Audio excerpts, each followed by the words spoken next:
Bucks, an even bigger issue now. The heart and soul of that team, Trey Young, spraining his ankle in the third quarter when he stepped on an official's foot. He'll have an MRI later today, but it clearly bothered him last night. Take a listen. It's sore right now. It's hurting. It's frustrating. Yeah, I mean, it's hurting a little bit, and it's sore. I got some treatment on it. I'm gonna go get some more in the morning.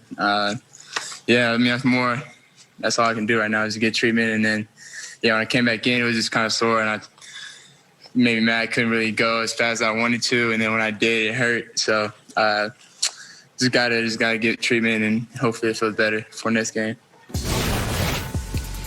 All right, Chris Broussard, what do you think is the bigger storyline here? That the Bucks won back-to-back games, or Trey's ankle? Easily, it's Trey's ankle. There's no question about it. And look, I understand that my track record of declaring series over this postseason has not been very good. But if Trey Young misses game 4 and beyond, let's hear it. This series is over. Here we go. All right, Here we go. I'm willing to go out on a limb and take this series. Maybe that's good news for the Hawks fans. Do it. But they cannot withstand the loss of Trae Young, the way Phoenix withstood the loss of Chris Paul with the shoulder and with the COVID, and the way the Clippers have been able to play without Kawhi Leonard. They just can't. Trae Young is the only star on that team. All right, the other teams have another star. Their offensive rating with Trae Young on the court in this series is 110. Without him on the court, it's 84.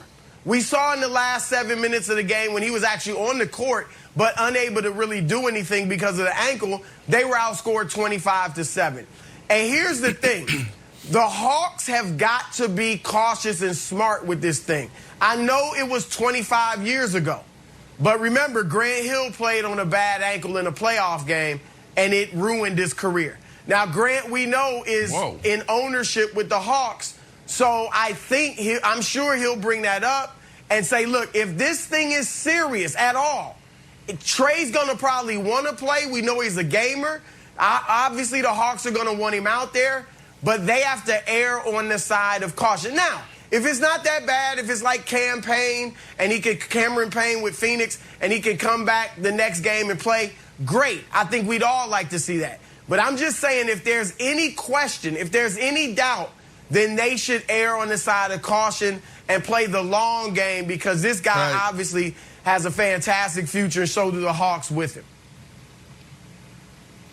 Listen, Chris, I get your point on the Hawks. You know, when Trey went down with 40 seconds to go in the third, they were up by 3 points. He had 32 points, and they were in total control going back to the first quarter. First quarter, they had a 15-point lead, and then the Bucks start chopping wood. And when you look at the third quarter and what happened, to me, the storyline was about the Bucks. It became about the Bucks because Chris Middleton just stepped into his bag and took it to a whole nother level. So when you see it, it's like, yeah, when he went down, they were up by 3. But if you watch that third quarter, that run that the Bucks went on, it was all about them. It was like they finally woke up in the second half. Chris Middleton was sensational. You know, this is a guy who's been big at home and struggled on the road. I wouldn't say struggled on the road, but more so like he hasn't played huge. You know, 38, tying his career high in the playoffs last night. And then Giannis, Nick. Giannis is, watching this dude, he's an easy 30 and 10. And last night I found myself in my own head, like, where do I stand with Giannis? We understand his lack of ability at the free throw line and also from 3. But this dude, every single night, he gets an easy 30 and 10. And I felt like that was the bigger story than Trae Young, an emerging superstar, and that ankle. I agree with you, Brandon. Listen, I think the Hawks right now should feel great. They have now, in my mind, added themselves to the list of contenders in the Eastern Conference moving forward. And when you look at who in the East has done in a single playoff run more than Trae has done in this one, The answer is Durant's done it and Giannis is doing it. That's it.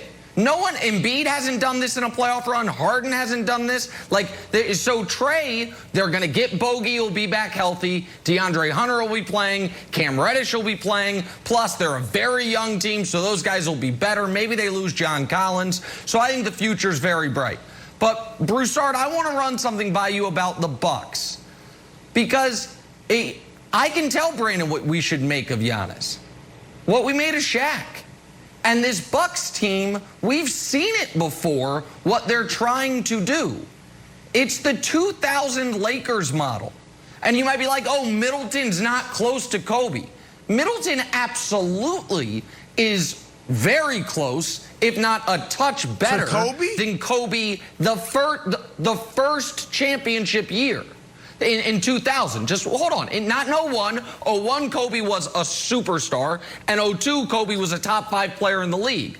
But in the 2000 championship run, Kobe had a half dozen playoff games where he scored less than 20. He had a couple finals games where he scored in single digits. He also had some really great games like Middleton did last night. But you look at it, it's like, okay, we've got a superstar, unstoppable MVP as our #1 option, Giannis and Shaq. We can't totally rely on that guy, though, at the very end of games. So we have a #2 option who is, in Kobe's case, going to be great. In Middleton's case, he is what he is, that we lean on in the fourth quarter. We've got a point guard who is incredibly important to what we do, but can't really rely on him offensively, Fisher and Drew Holiday. And if our role players are hitting their shots, we're basically unbeatable. Like, this is how the Lakers, Broussard, won that first title.